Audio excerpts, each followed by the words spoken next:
Buenos días, querida familia de la fe. La paz de Jesucristo sea con todos y todas en esta mañana del Señor. Hoy es 9 de agosto del año 2020 en toda la isla de Puerto Rico y pues en todo el Caribe. También pues saludamos a los hermanos y amigas que se van sumando a esta experiencia de la mañana, experiencia dominical donde tenemos la oportunidad de reflexionar en torno a la realidad bíblica, a reflexionar en torno a las experiencias de fe y cómo ellas fortalecen, ¿verdad? O nos desafían para vivir nuestras vidas cristianas. Hoy es también día de primarias en la isla de Puerto Rico, así que es un día importante para la ciudadanía, así que oramos para que el Señor sea quien provea paz en medio de estas circunstancias y que las personas que vayan a votar, ¿verdad? Y tengan el deseo de ejercer su derecho en el día de hoy, lo hagan en paz, lo hagan en tranquilidad, y aquellos que somos hijos e hijas del Señor, cristianos, pues podamos dar testimonio, ¿verdad? En medio de nuestro pueblo, que se sepa que somos hijos e hijas del Señor. En el día de hoy vamos a estar hablando un poco acerca, o continuando, ¿verdad?, con la línea de pensamiento que hemos estado hablando durante las pasadas semanas. Estamos explorando el libro de los Hechos de los Apóstoles y para ello pues nos acompaña en esta mañana el anciano gobernante Freddy Reyes Sorto, quien es maestro de escuela bíblica en nuestra iglesia presbiteriana en Puerto Nuevo. Para los que no saben, yo soy el pastor Richard Rojas Banucci, pastor de la iglesia también presbiteriana en Puerto Nuevo, y allí servimos al Señor ahora desde nuestros hogares, ¿verdad? Desde la realidad virtual. Y voy a integrar en este momento a mi hermano Freddy para que sea pues entonces parte de esta experiencia y pueda ofrecerles y brindarles un saludo y una oración en esta mañana del Señor. Sí. Saludos, Freddy, buenos días. Sí, buenos días, muchas bendiciones en este día, donde nos proponemos a mantener la calma, mantener la dirección de Dios, la paz. Y creo que eso es lo importante, es poder ejercer de forma consciente y poniéndonos en las manos de Dios, poniendo en la mano de Dios a nuestro pueblo. Así que vamos a hacer una oración para encomendarnos a esta tarea de hoy, que es estudiar la lección de hoy para reflexionar sobre los hechos de los apóstoles. Señor, te adoramos, te bendecimos, te damos gracias por este día, porque nos has dado vida y con esta vida nos has dado nueva esperanza, porque tus, Señor, misericordias son nuevas cada mañana. Gracias, Señor, te damos por Puerto Rico, por la oportunidad que hay de aprender de los procesos electorales, y te estamos pidiendo para que tú pongas tu mano en cada uno, Señor, de las personas que participarán y en el pueblo, que sea esto de forma que tú te glorifiques también, Señor, porque tú tienes control de todo. Tú eres el Señor, tú eres Dios, tú eres creador, tú eres soberano. Te pedimos, Señor, que nos guíes en este estudio de hoy, en esta reflexión, que tu Espíritu Santo, Señor, sea el que nos lleve a toda verdad y a toda justicia. En el nombre de Cristo Jesús lo pedimos todo y damos gracias. Amén. Bien, tenemos el 9 de agosto ya, y estamos siempre en Jerusalén. Seguimos en la unidad de Jerusalén y los hechos ocurren en Jerusalén. Así que en la lectura, la lección se titula Poder para obedecer. Y si reflexionamos un poquito sobre eso, sabemos que obedecer es hacer la voluntad de alguien. De forma que de alguna manera nuestro ego se está retando. Hay algo a lo cual vencer, y en este caso son nuestros prejuicios, nuestros deseos, nuestras aspiraciones muchas veces que no son las adecuadas, ¿no? Vistas desde el punto de vista individualista, muchas veces sin considerar el contexto, sin considerar al hermano, sin considerar a Dios, sin considerar la naturaleza. Y ahí en donde chocamos con eso y entonces empiezan a haber unas necesidades en nosotros para poder lograr ese obedecer, en nuestro caso, obedecer la voluntad de Dios, que es nuestro creador, que es nuestro Señor. La lectura se encuentra en Hechos capítulo 5, versos 27 al 42. Y sí que le voy a pedir a nuestro hermano Richard que, por favor, nuestro pastor, por favor que nos Claro que sí. dirige en esta oración, en esta lectura. Amén. Pues comparto con ustedes la lectura bíblica. Anoté por allí para aquellos y aquellas, para beneficio de los que están entre nosotros. Les saludamos a todos y a todas. Por aquí está Alice, Dios te bendiga, Carmen Bravo, Iri González, Diana Sánchez y Dalmi, buenos días a ustedes y la paz de Jesucristo sea con ustedes y los demás hermanos y hermanas que nos acompañan. Hoy vamos a leer en Hechos capítulo 5, versos del 27 al 42 y leemos en el nombre del Padre, del Hijo y del Espíritu Santo.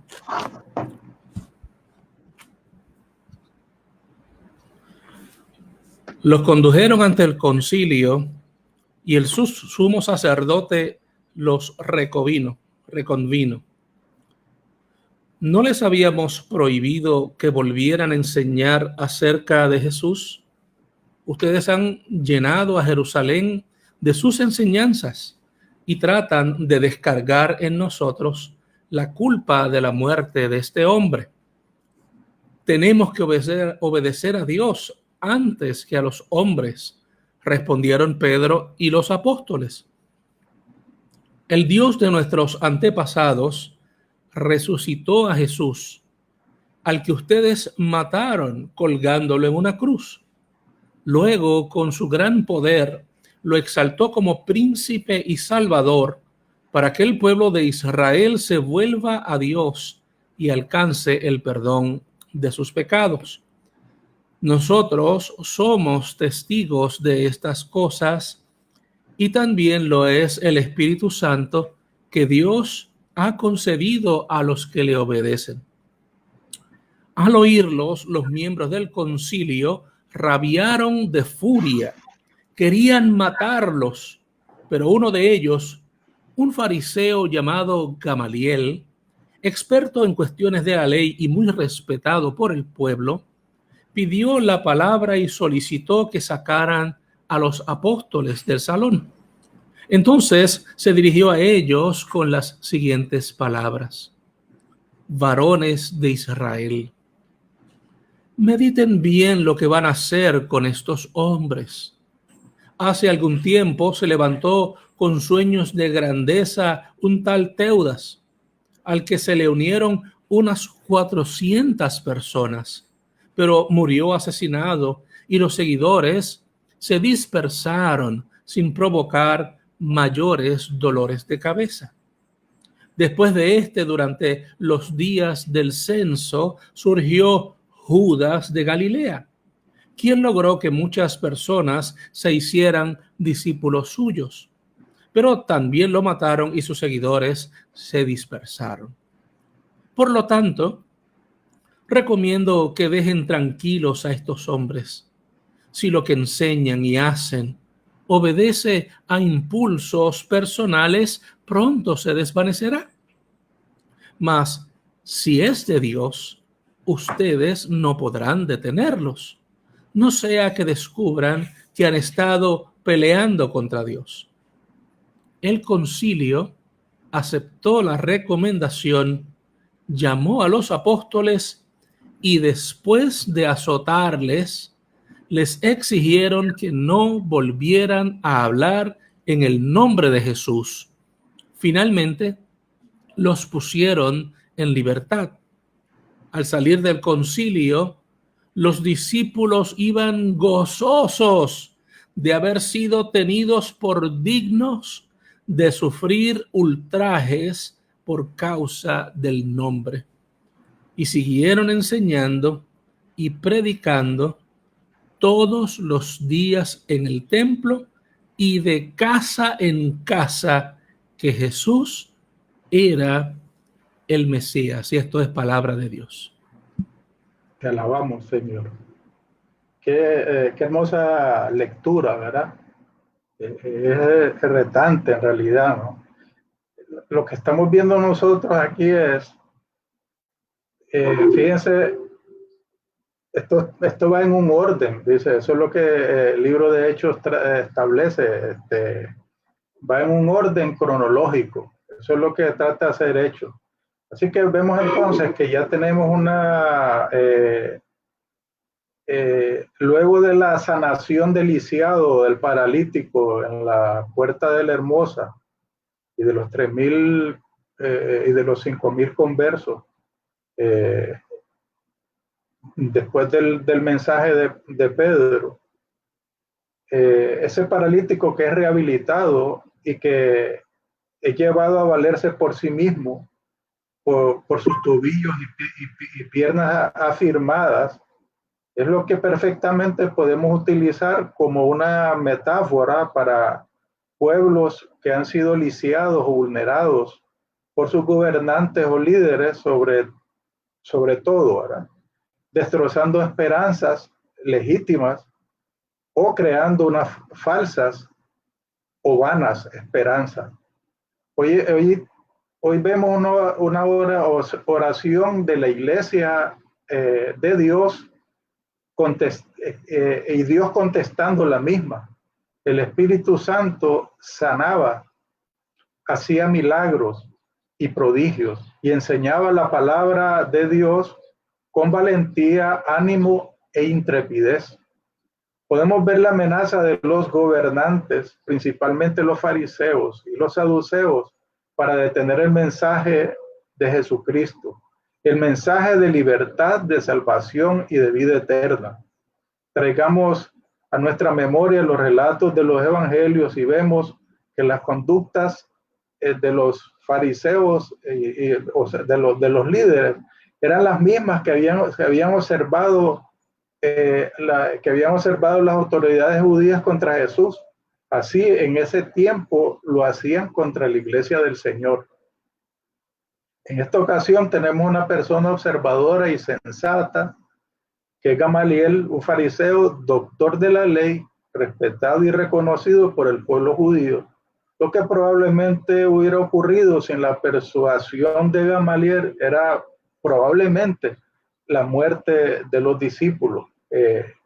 Claro, fíjense que se dice probable, aunque este grupo no tenía el poder de matar, sino que era posible hacerlo como ocurrió con el Señor, pero también había unas turbas que se utilizaban. Más adelante vemos que Esteban ocurre de esa manera, hay lapidación, sí, aunque estaba prohibido, pero fíjense, en ese tiempo, después de la muerte de Herodes, la situación en Judea, en Jerusalén, era bien explosiva todo el tiempo.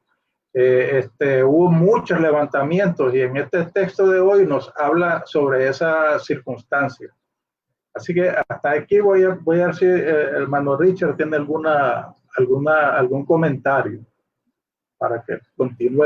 Sí, son tiempos de gran ebullición, son tiempos de choques de ideas, y como veremos más adelante en el discurso de Gamaliel, que podríamos desde ya decir que era un buen fariseo, cosa que no es típica en los evangelios, ¿verdad? Ver un buen fariseo por allí, sensato, pero sí, en efecto, en el discurso de él ya nosotros podemos anticipar, mis hermanos y mis hermanas, que esto que están viviendo los discípulos ya había acontecido con otras figuras previas a ellos. Así que los apóstoles que se están dispersando, obviamente, y apóstolas, quiero subrayar eso, que se están dispersando por la ciudad de Jerusalén, están por los caminos proclamando el nombre de Jesucristo, es obvio que están corriendo el mismo peligro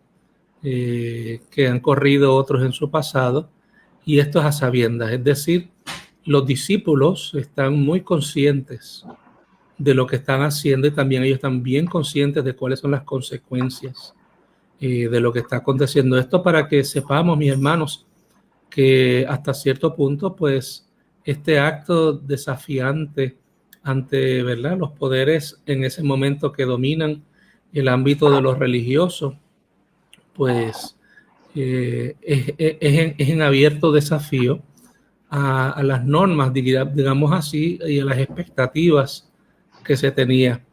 Y sobre todo, ¿verdad?, porque ya había acontecido un evento importante, que es la sanación del lisiado.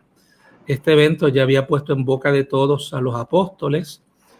Cuando caminó al templo, pues 2 de los apóstoles, en el nombre de Jesús, ¿verdad?, llevan a cabo este milagro y se lo atribuyen a la figura de Jesucristo, así a la persona de Jesucristo. Esto ya es un escándalo, ya esto de por sí va en contra, si lo quieren llamar de esa manera, de los mismos discípulos, aunque va a favor de la causa del evangelio, y desde ya esto está moviendo a quienes están en lugares de privilegio y autoridad, para que ya estén avisados y sospechosos a este nuevo grupo de predicadores. Amén. Así que tenemos entonces algo del verso 12 al 16, nos habla que ellos habían estado en el pórtico de Salomón, que era una galería abierta de bóvedas sostenidas por 2 columnas, 2 hileras de columnas, ubicada al lado oriental del templo de Jerusalén. Ahí es donde se reunían los discípulos y las discípulas. Era el lugar donde se reunían esos apóstoles y apóstolas a enseñar. La iglesia crecía y sumaba hombres y mujeres. Las sanaciones eran en las calles y muchos venían a Jerusalén, ¿verdad?, de otros lugares con sus enfermos. Esto ocurría, era lo mismo, si traemos a memoria los evangelios, lo mismo que Jesucristo hacía. Sanaba, el foco estaba en la necesidad de las personas, el foco estaba en los enfermos, estaba en los que estaban oprimidos, la obra de Dios y las maravillas de Dios continuaban enfocadas en el pueblo. Contrario a lo que ocurría con las autoridades, el centro era el templo, era la ostentosidad, era el rito. Sin embargo, aquí vemos que la lupa del pueblo está puesta en los apóstoles, en aquellos que le están trayendo el nuevo mensaje. El mensaje de libertad, el mensaje de sanidad, el mensaje de salvación. Ocurre también una persecución. Y fíjense que la reacción a la primera cosa, a las persecuciones, como se dio en la primera ocasión que vimos en la semana pasada, la reacción de la iglesia no fue intimidarse, lo que hizo fue poner en oración al Señor, y aquí estamos viendo esa respuesta de Dios a esa oración, para que con el propósito de que pudieran continuar predicando el mensaje con denuedo, dice, ¿verdad?, con intrepidez. Los apóstoles, la persecución consiste en que los apóstoles y apóstolas dejen de hablar en público, en ese nombre. Dice el verso 17 al 42. El sumo sacerdote y la secta de los saduceos, como ya vimos la vez pasada, arrestaron y pusieron este caso, pusieron en este caso en la cárcel pública a los apóstoles. Dice que por celos. Podemos ver como por un lado, el celo por sentirse amenazados de ser desplazados del poder, pero los saduceos se ven amenazados porque sus creencias se derrumban ante la predicación de la resurrección. Y de entre los muertos, en lo que, por el contrario, los fariseos creían. Ya vimos, repasando lo que los saduceos, que esa secta tenía mucho poder en los asuntos del templo. Los mayores adversarios eran los mayores adversarios de los fariseos, y los saduceos no creían en la resurrección de los muertos, ni en los ángeles, ni en espíritu, contrario a lo que los fariseos creían. Así que ahí tenemos dos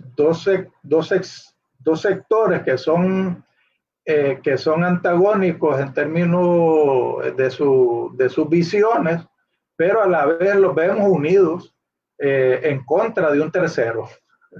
En este caso, contra la iglesia del Señor.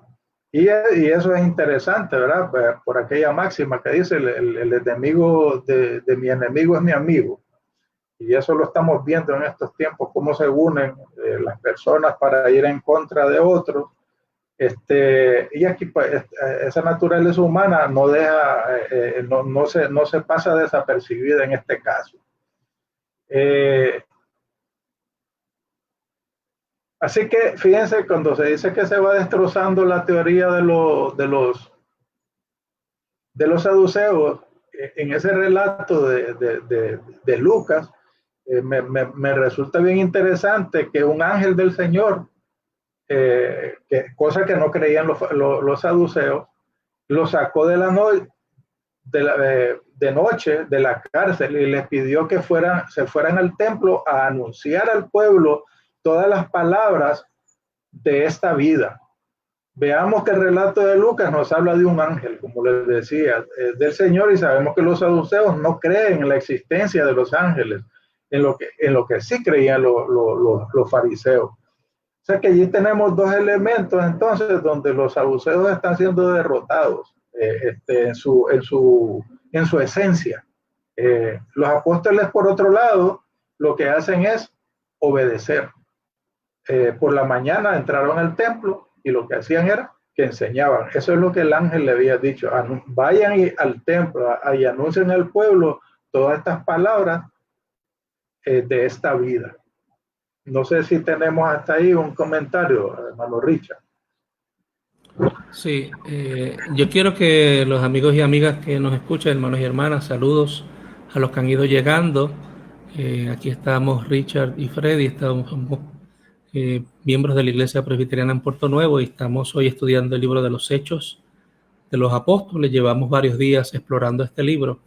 Y una de las cosas que a mí me llama la atención, Freddy, en torno a esta dinámica que tú bien estás planteando, es cómo se unen opositores, que inclusive son opositores y enemigos doctrinales, con el fin de, ¿verdad?, echar fuera o desbancar a este nuevo movimiento de predicadores, discípulos y discípulas, apóstoles y apóstolas del Señor, que están proclamando un mensaje. Y lo que me llama la atención es que cómo nosotros aquí podemos, sale a relieve que la poca importancia que a veces se le presta a las doctrinas cuando se trata de defender, ¿verdad?, la tribu, el territorio de la tribu y el poder que tiene un sector dentro de cualquier sector, ¿verdad? En este caso, como opositores teológicos, vamos a decirlo así, y no eran diferencias fáciles de subsanar, mis hermanos. Estamos hablando de que eran ideas que se oponen, más se parecían las ideas del Evangelio de Jesucristo a los fariseos que a los saduceos, porque en el Evangelio de Jesucristo se habla de la resurrección, se creen los ángeles, etcétera, etcétera, que contra los mismos saduceos. Y fíjense cómo ellos son capaces de echar a un lado esa importante, esos valores fundamentales que los definen a ellos, con tal de que no le den paso a este nuevo grupo, ¿verdad?, de proclamadores. Y estas cosas nosotros tenemos que mirarlas porque son las dinámicas que se están dando aquí. Lo otro que también tendríamos que resaltar es que los saduceos, en efecto, eran parte del Sanedrín, son otra clase económica. Los saduceos son de una clase privilegiada socialmente, son una clase sacerdotal, la mayoría de los sacerdotes del templo, así como los miembros del Sanedrín o del concilio son saduceos. No así los fariseos, que eran pobres y estaban en contra del sistema del templo, porque les parecía que estaban, al igual que Jesús, explotando el templo para ganancias deshonestas. Y yo creo, mis hermanos, que lo que está pasando aquí es un vivo ejemplo de cómo el ser humano en ocasiones, cuando miramos sus acciones y no sus palabras, le dan más importancia al poder, al dinero, a la influencia, a cosas secundarias que a la misma proclamación y a la doctrina. Y eso es algo que nosotros tenemos que tener presentes, porque a la gente no se le juzga por lo que dice, a la gente se le juzga por lo que hace. Y si nosotros vamos a juzgar estos grupos y estos sectores que están confrontando a los apóstoles, tendríamos que decir que en efecto su interés no es espiritual, su interés es muy terrenal, y su interés es de mantener esa figura, ese espacio, esa fama y ese poder en Jerusalén. Amén. Así que el evento que está ocurriendo ahí, ¿verdad?, luego de la liberación de la cárcel por el ángel, el día, a la misma vez esa mañana hay una convocatoria, ¿verdad?, de parte del sumo sacerdote y los que estaban con él, que ya sabemos que eran los saduceos. Convocaron al concilio y a los ancianos de los hijos de Israel, y los mandaron a traer a esos presos. ¿Y qué fue lo que pasó? Me enviaron ahí unos alguaciles, pues lo que encontraron fue una cárcel que estaba cerrada con toda seguridad, dice. Número 2, que los guardias estaban de pie fuera y frente de la puerta. Obviamente entendemos que no hay otra puerta, es la única, pero ahí estaban los guardias al frente, y estaban de pie, no estaban durmiendo. Al abrir, se encontraron que adentro no había nadie. Ya nosotros, el relato que nos dice es que un ángel había liberado a los discípulos. La interrogante de las autoridades que hacen, porque llega alguien y informa que alguien está, que estos que me habían metido preso el día anterior y estaban predicando en el templo y estaban enseñando. Eso fue entonces que ahí no dice quién fue. Uno que estaba por ahí fue e informó, pues, que los había visto. Sí que vemos un testimonio de los alguaciles. Todo esto tiene una similitud de lo que pasó con el Señor también, en todo el proceso de lo que fue la resurrección, ¿verdad? La intervención de los ángeles y de los guardias. El jefe de la guardia y los alguaciles fue entonces luego a traerlos, y dice que lo hizo sin violencia y por una razón. La razón era por miedo a ser apedreados por el pueblo. O sea que de aquí, de entre líneas que leemos aquí, es que lo típico era que esos alguaciles, esos guardias utilizaban la violencia para poder arrestar a la gente. Pero en este caso, como el pueblo los estaba viendo, pues por miedo a que los apedrearan, el el pueblo Israel no es un pueblo fácil. Y lo vemos hoy en Medio Oriente cómo son las cosas. Parece que no ha cambiado mucho, ¿verdad? Hay unas razones. Los mandan a traer. Ante esa circunstancia vemos una pregunta que hacen las autoridades a los discípulos y discípulas. No les mandamos estrictamente a que no enseñasen en ese nombre. Y les dice le dicen, mire, ustedes tienen lleno Jerusalén de la doctrina, de esa doctrina que están predicando. Y vemos ya entonces la efectividad, por un lado, de lo que los apóstoles están haciendo, esta es cuestión de la enseñanza, y por el otro lado, la desobediencia. Dice, mire, ustedes no entienden, otras palabras, no entienden que les hemos dicho que no hablen en ese nombre, que no enseñen en ese nombre. Y vemos entonces una situación particular que en términos de la contestación es necesario obedecer a Dios antes que a los hombres. Recordemos que el tipo de gobierno que en este caso, el gobierno del templo y de sus asuntos religiosos, las autoridades ahí presentes representaban a Dios, porque tenemos un gobierno teocrático. De tal manera que la respuesta de los apóstoles tendría un significado diferente a lo que hoy en nuestro país, en nuestra cultura, podemos interpretar. Porque ahí está retando directamente al representante de Dios, a los representantes de Dios. Así que no estamos, si nosotros nos pusiéramos en esa circunstancia, nos damos cuenta que el valor no es como hacerlo hoy. Porque nosotros podemos ir ante un tribunal y decir que estamos predicando la palabra del Señor y no pasa nada. Pero en este caso se está hablando de que le pueden llevar por otras razones, y lo pueden acusar por otras razones, porque siempre hay estrategias. Pero en este caso estaban desobedeciendo a los representantes de Dios. Así que aquí hay un choque interesante en términos de la pregunta fundamental. ¿Cómo sabemos cuál es la voluntad de Dios? Yo creo que esa es la pregunta que tenemos que hacernos. ¿Cómo sabemos en nuestra vida que estamos haciendo la voluntad de Dios? Así que los apóstoles están afirmando su obediencia a Dios. Sabemos que Dios es uno, de manera que los apóstoles obedecían a Dios. Luego las autoridades de Israel no estaban obedeciendo a Dios, porque si Dios es uno, ¿cuál es el monoteísmo? Pues entonces uno de los dos está mal. Uno obedece a Dios y el otro lo desobedece. Eso era sencillo.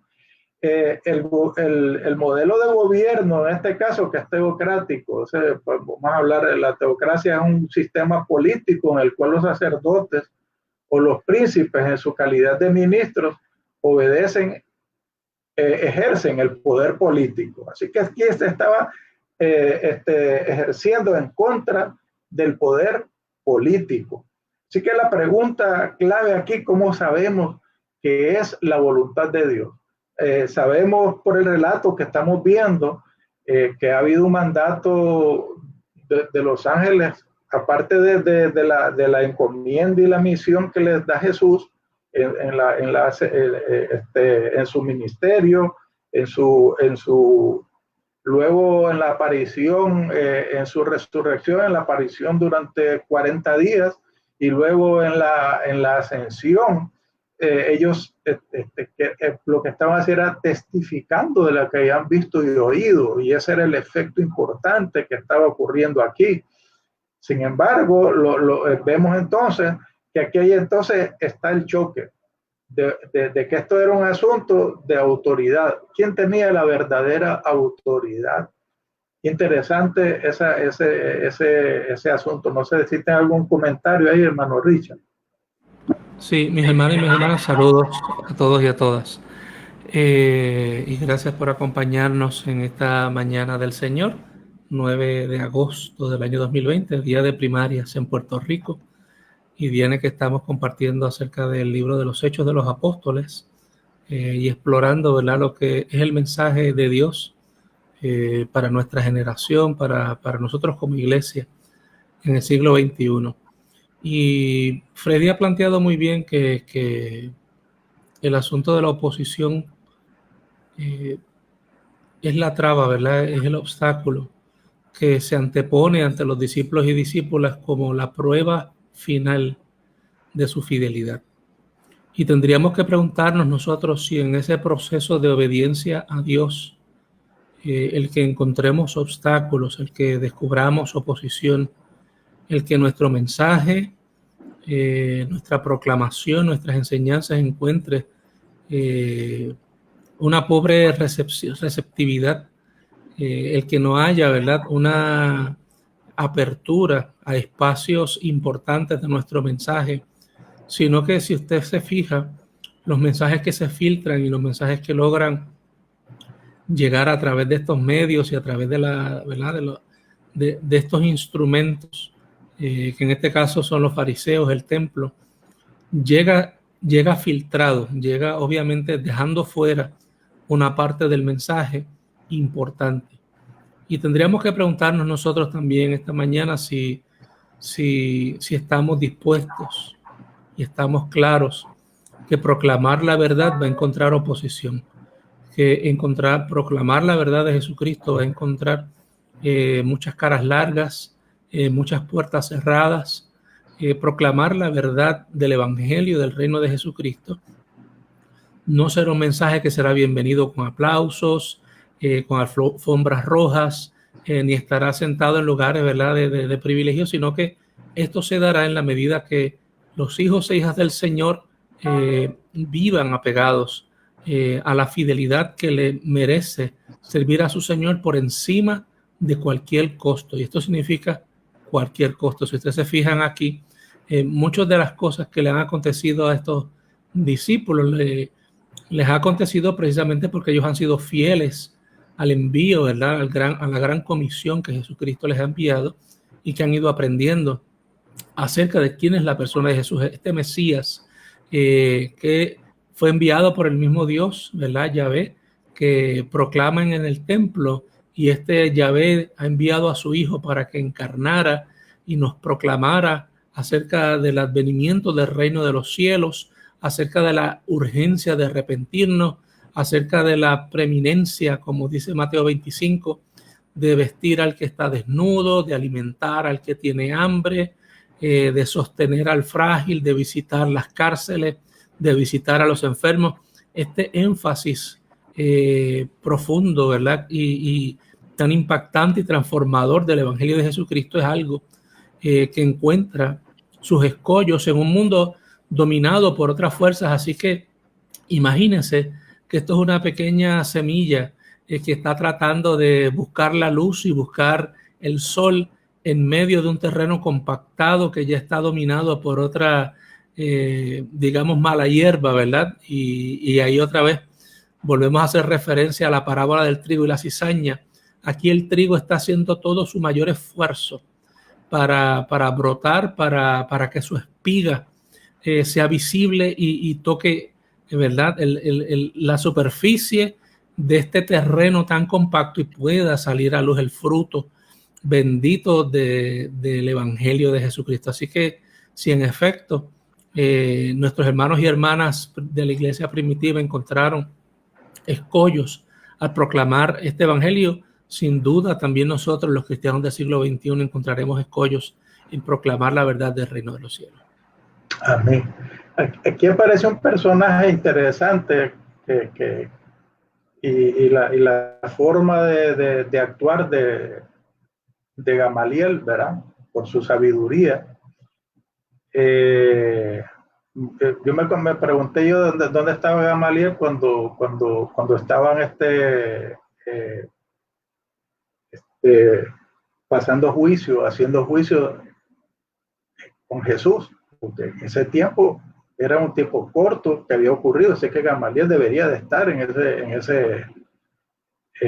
ese Sanedrín. Ya esa fue mi pregunta, ¿no?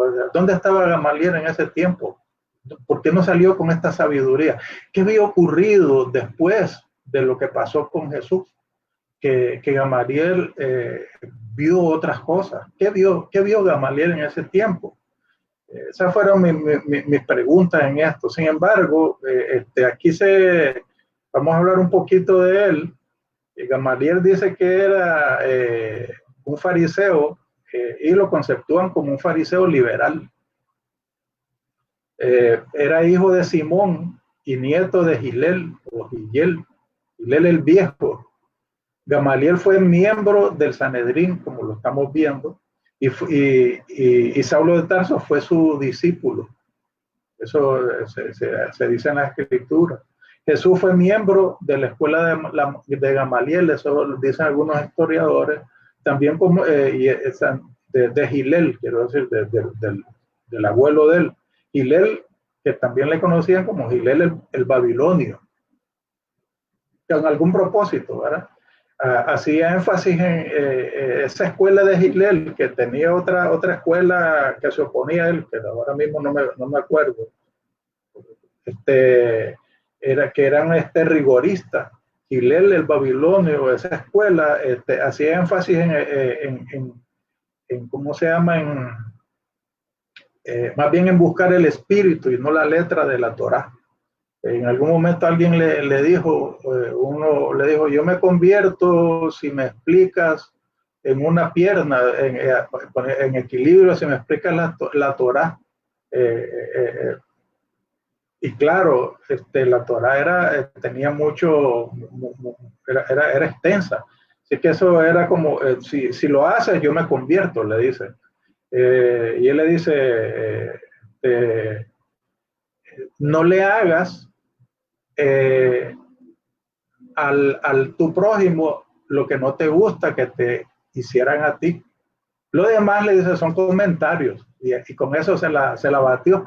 El punto, ¿verdad? No, esto se trae a un extremo, pero lo que estamos trayendo es que era su línea era de ir más al espíritu, al propósito de la ley. Yo creo que es una visión correcta.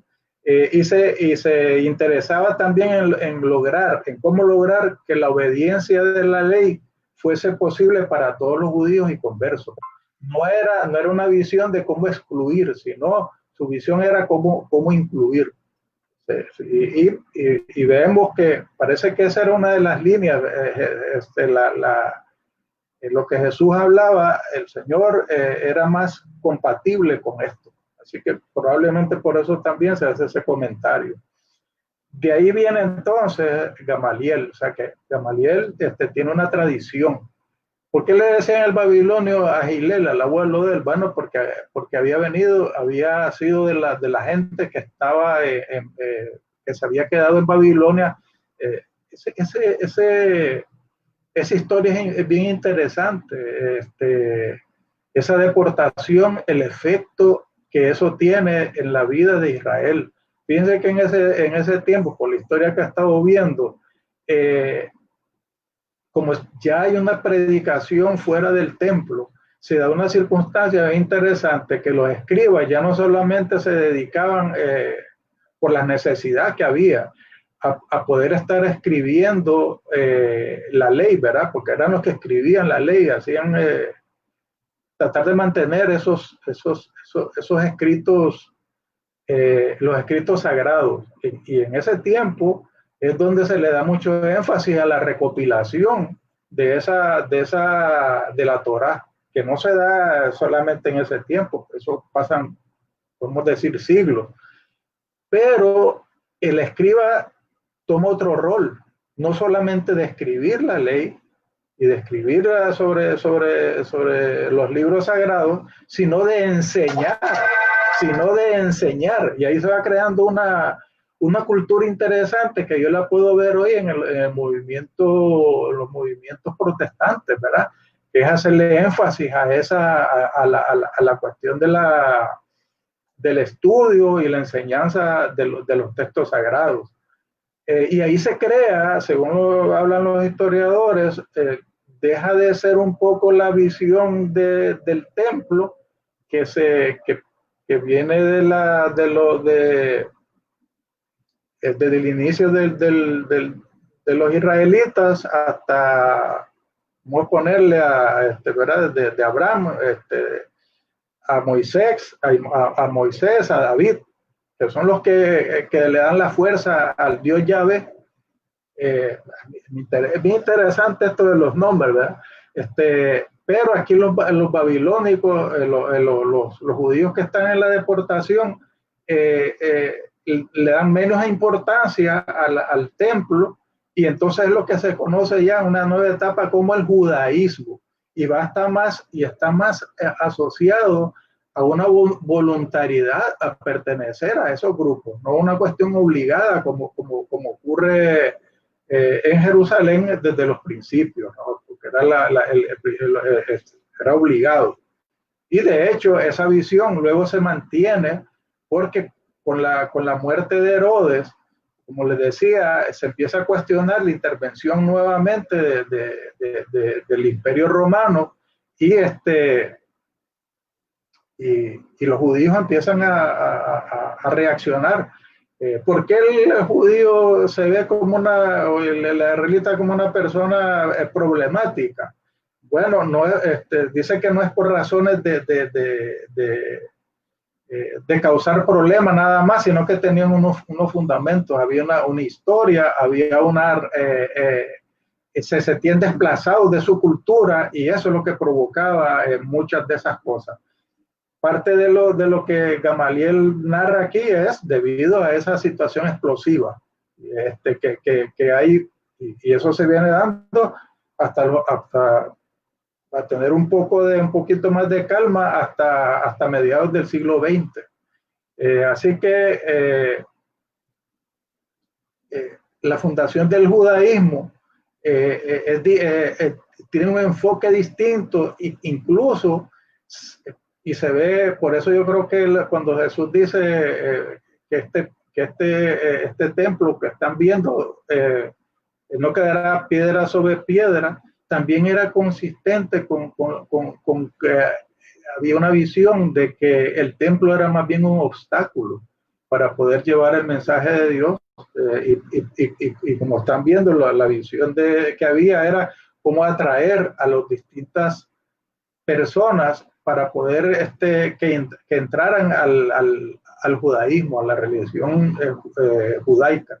Así que en ese trasfondo que tenemos, está Gamaliel, que presenta un análisis, presenta un proceso de análisis racional. Una de las cosas principales de la religión judía es que es racional.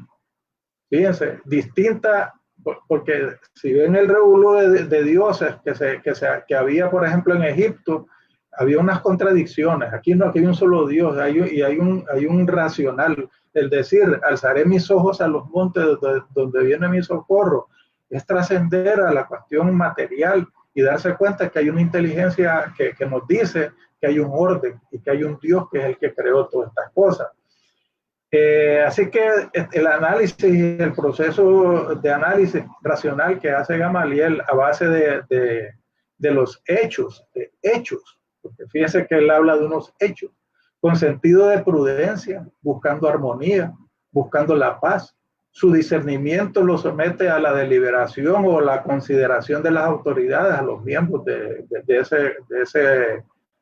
ese grupo que está juzgando. Sin duda, hay un valor palpable, esa es mi percepción en Gamaliel, y es un sentido del temor a Dios también, porque cuando les preguntaba, cuando hacía la pregunta qué había ocurrido después de la muerte de Jesús, de todo ese proceso que había una serie de hechos que obviamente Gamaliel estaba sopesando, y estaba viendo que había las mismas conductas que estaban ocurriendo con Jesús, que estaban ocurriendo con los discípulos y discípulas en este caso, y que iba a desencadenar en lo mismo o en algo peor. ¿Por qué? Porque ellos veían también a estos movimientos que tendían a desplazarlos a ellos, ¿verdad? Eso estaba detrás de esta cosa. la consideración también que tenía él, no solamente el temor a Dios, sino la consideración de la vida de los ciudadanos israelitas, porque ya dice, fíjense, ya habían 3,000 que habían muerto, que habían convertido, y 5,000, ya tenían 8,000, o sea que los seguidores no eran pocos, o sea que así es que allí, incluso nosotros vemos que había unos que eran celotes y todo, que eran de los de las revueltas, otros, ¿verdad? De las revueltas que estaban ocurriendo.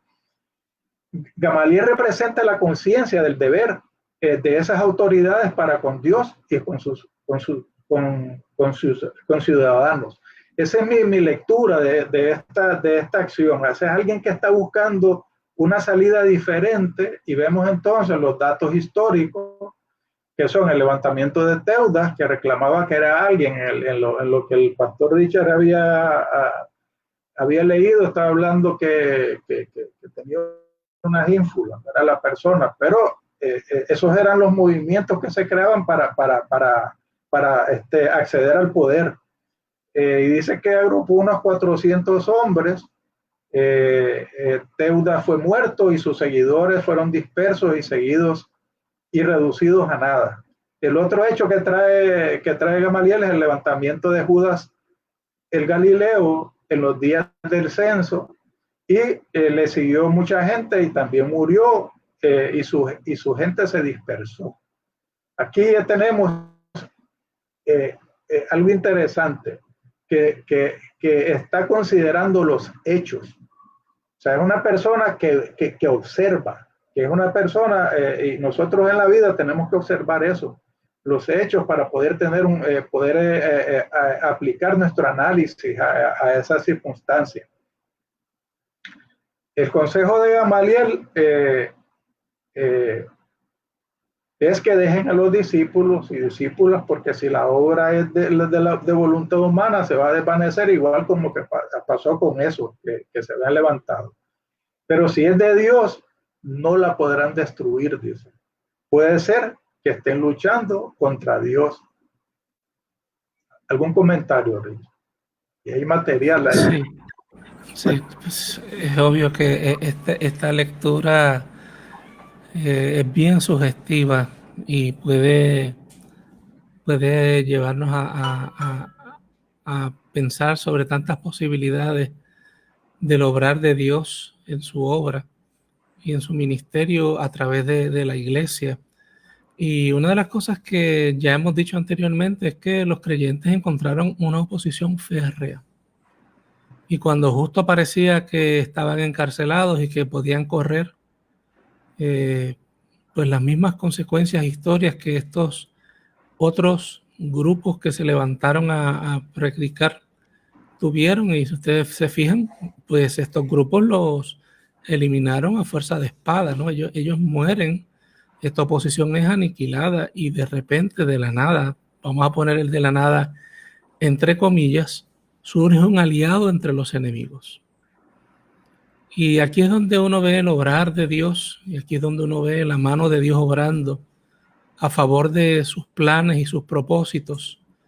Y si se fijan, este Gamaliel, que luego lo escucharemos en otros textos bíblicos del Nuevo Testamento, como una figura importante, le debemos mucho, más de lo que nosotros quisiéramos reconocer.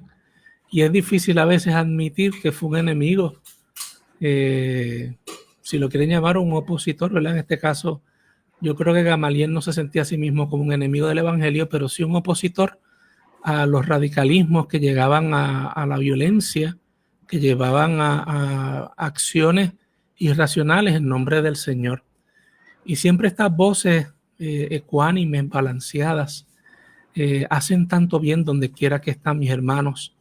Y una de las inspiraciones que yo recibo al escuchar el mensaje de Gamaliel es de qué modo yo también puedo, desde mi fe, desde el ámbito al cual Dios me ha llamado, de este ministerio pastoral, ser un aliado de la verdad. Y respectivamente, si tengo que defender a alguien que no piensa tan exactamente igual a mí, pero cuando vemos a Gamaliel, vemos a una persona que, como Freddy está diciendo, ha sopesado los hechos Y yo me atrevería a decir que fue inspirado por Dios y por el Espíritu para hablar, porque el mismo Dios que, ¿verdad?, está en el templo es el mismo Dios que acompaña a los discípulos, y ese mismo Dios, a través de su Espíritu, habla al corazón de Gamaliel y convence al corazón de Gamaliel que no solamente parecía ser bueno en el asunto de conversar y poder deponer,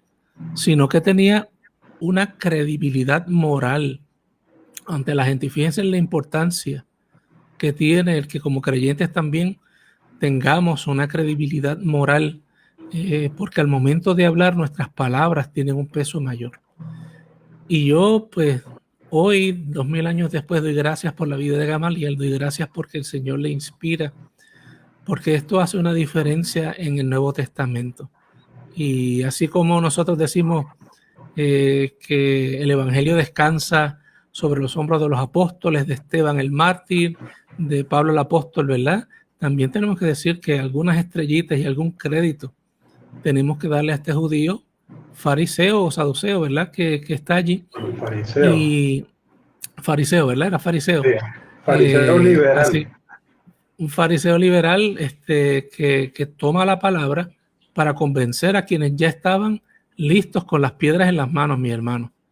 Ya este juicio estaba hecho. No se crean que después de los discípulos defenderse les iban a dar una libertad condicional o bajo palabra, ¿no? Aquí lo que venía era un juicio automático y él les hace entrar en razón.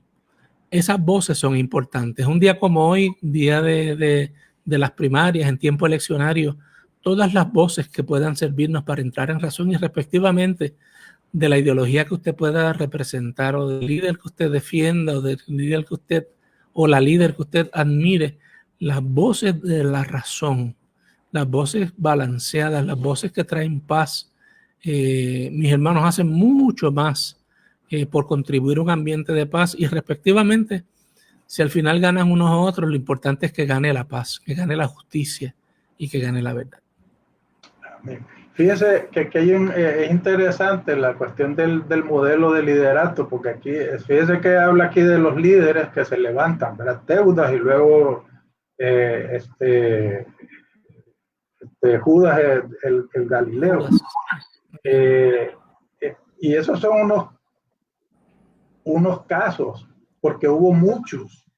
Por eso que las palabras de Jesús cuando decía, no crean que cuando venga uno que diga que está el Cristo o aquí está el profeta y no sé, no le crean, dice. ¿Por qué? Porque eso estaba lleno de eso. La misma ventaja que tuvo de entrarse los escribas para el estudio de la palabra por efecto de la deportación de Babilonia. Fíjense que en Israel se proliferan una serie de sectas que están, y eso están los esenios, que es la tercera fuerza política, que aunque históricamente lo que hacen es que los agrupan en uno, pero la verdad es que no eran uno, eran muchos grupos, pero que tenían unas cosas que eran comunes. Y una de las cosas comunes en Israel era el estudio de los textos sagrados. Así que el que estudia, se crea filosofías y todo esto, va desarrollando unas visiones diferentes, y por eso es que cuando vemos el judaísmo, no es homogéneo, es heterodoxo. Por eso hay tanto, incluso cuando estaba Salomón, ahí habían bueno, se casó con una egipcia que le hizo su habitación aparte para las cuestiones estas religiosas, ¿verdad? Que no hubiera como la mezcla y tener la apariencia ante el pueblo de Israel. Así que eran una diversidad de cosas. O sea, que estamos hablando aquí que se va definiendo. Otra cosa que había detrás de esto.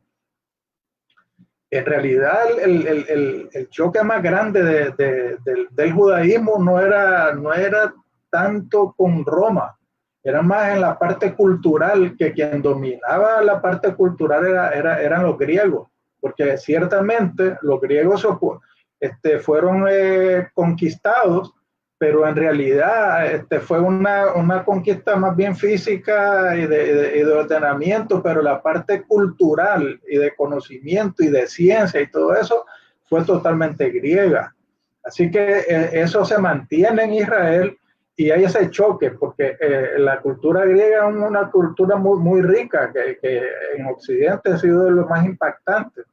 De tal manera que también de Occidente se conquistó Asia, que fue el caso de Alejandro Magno. Así que había eso era la parte cultural. Había y sobre todo en la parte de la literatura, había un choque grande porque Israel tenía más arraigo histórico en la parte, en la parte de literatura que los mismos griegos. Así que había ese choque.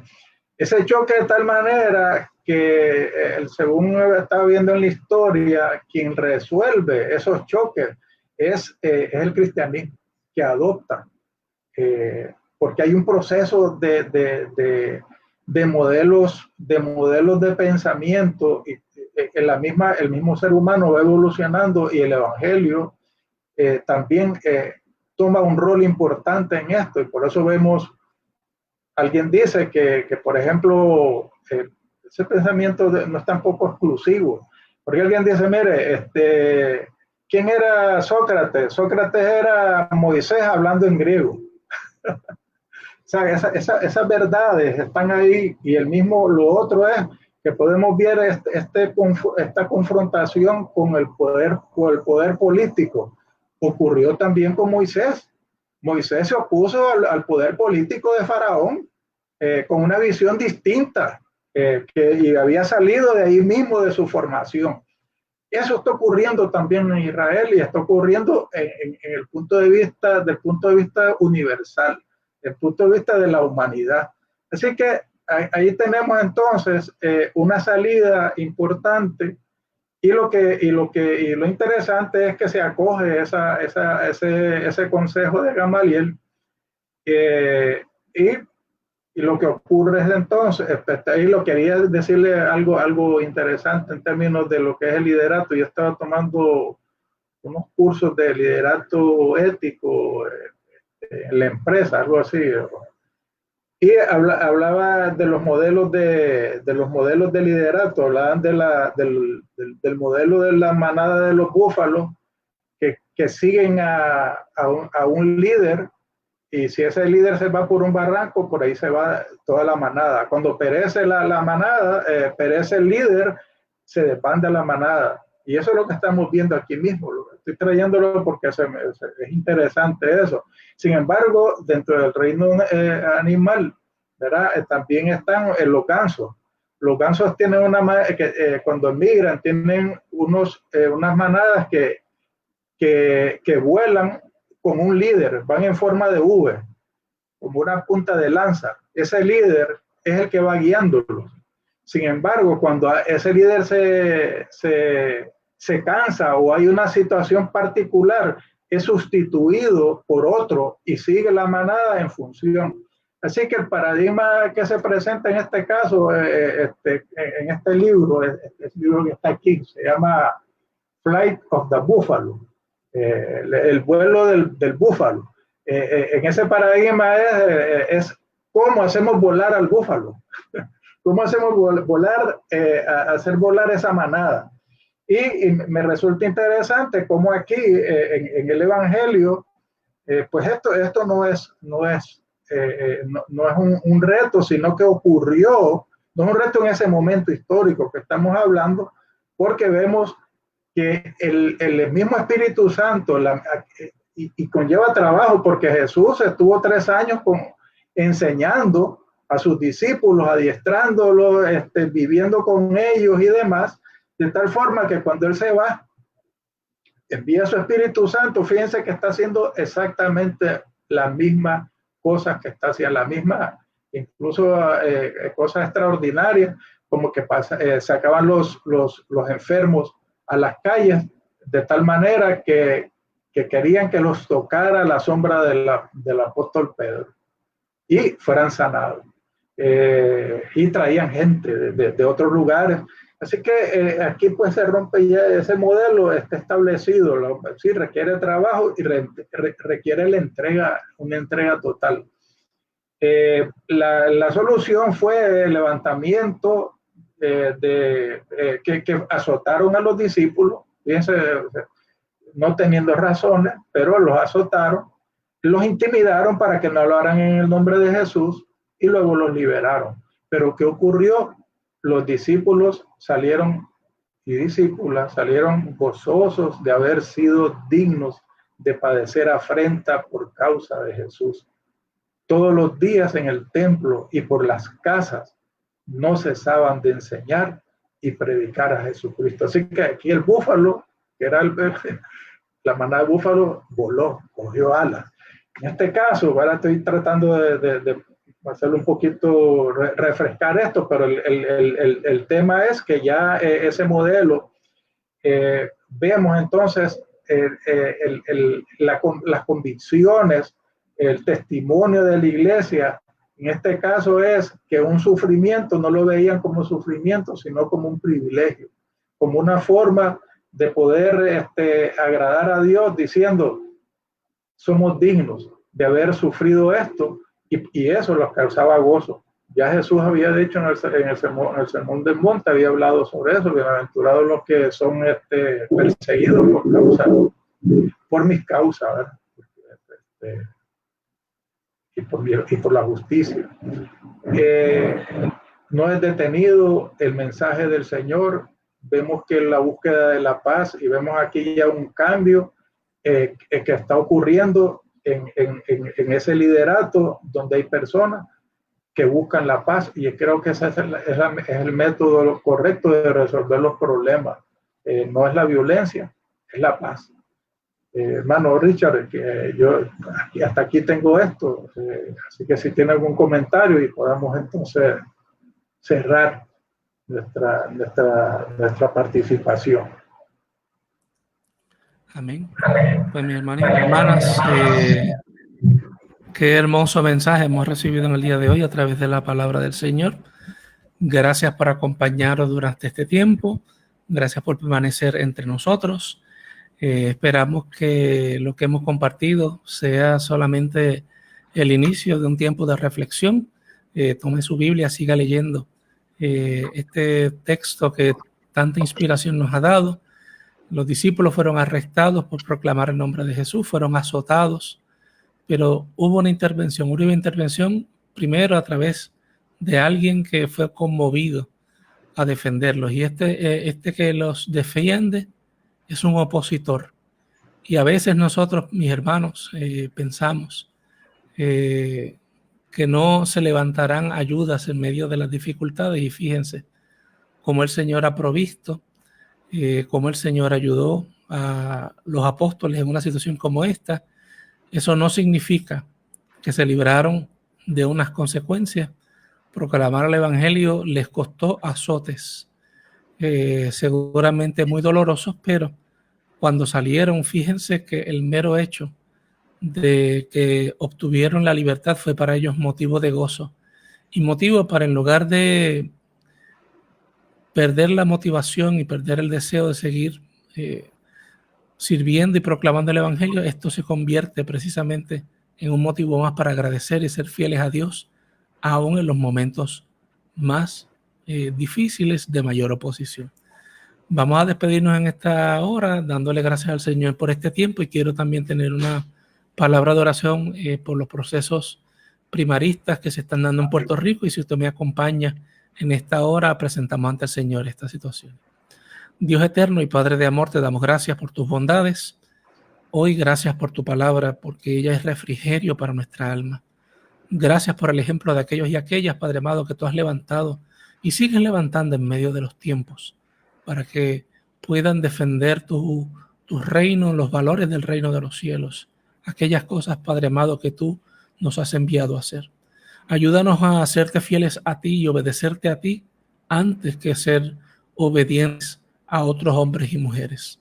y sobre todo, Padre amado, en este día de primarias en Puerto Rico, te pedimos que gobierne un clima de hermandad, un clima de paz, Padre amado, que aun cuando hay oposición, aun cuando hay diferencias, Señor, y antagonismos, te he pedido que tú pongas la paz en medio de los colegios electorales, que aquellos que salgan a votar puedan sentir paz, Señor, que tú les inspires para que a través de este proceso ellos sean parte del instrumento de transformación de Puerto Rico, porque nos hace falta, Señor, que nuestra calidad de vida mejore, nos hace falta que nuestras vidas cambien para bien. Bendice a toda la isla, a lo largo y ancho de ella, a todos los que están involucrados en estos procesos, a cada uno de los líderes, que haya paz y que al final, Padre amado, no importa los resultados, podamos mantener nuestra visión, nuestra mente en que aún hay que seguir trabajando por un mejor Puerto Rico, por una mejor nación, que podamos seguir trabajando, Padre amado, por unas mejores condiciones de vida para todos y todas por igual. Todo te lo pedimos por los méritos de Jesús, el Mesías, nuestro Señor. Amén. Y amén. Amén. Nos esperamos hoy a las 11 en nuestro culto de adoración, así que en unos momentitos ya nos veremos de nuevo. Así que hoy estaremos hablando de un tema interesante y tiene que ver, ¿verdad?, con cuando José es vendido por sus hermanos allá en el Nuevo Testamento, el libro de Génesis. Así que no se pierda ese culto de adoración. Únase, oremos, cantemos, adoremos al Señor. Y si tiene que salir a votar, vaya en orden. No se olvide su mascarilla, no se olvide de mantener la distancia y protéjase. Un abrazo, les amo. Gracias, Freddy, por este tiempo y que la paz de Jesucristo more poderosamente sobre la isla de Puerto Rico y donde quiera que llegue este mensaje. Amén. Bendición.